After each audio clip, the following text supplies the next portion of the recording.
Mobile tipper জন্য কে কি dialogue শুনেন ফ্যামিলি থেকে? মোবাইলের ভিতরে ঢুকে যা, ভাত না খাইয়া মোবাইল খা।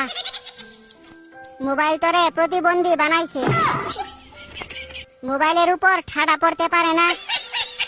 মরার পরেও মোবাইল দিয়া দিমু, চোখ লাগিয়ে দিয়ে টিপতেই আছে। পানি দিয়ে মোবাইল গিলে খা। নেশাখুরের মতো হইছে মোবাইল টিপতে টিপতে।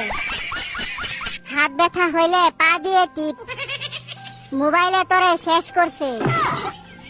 তুই কানা হয়ে যাইবি তো, এত টিপে মোবাইল নষ্ট হইতে পারে না।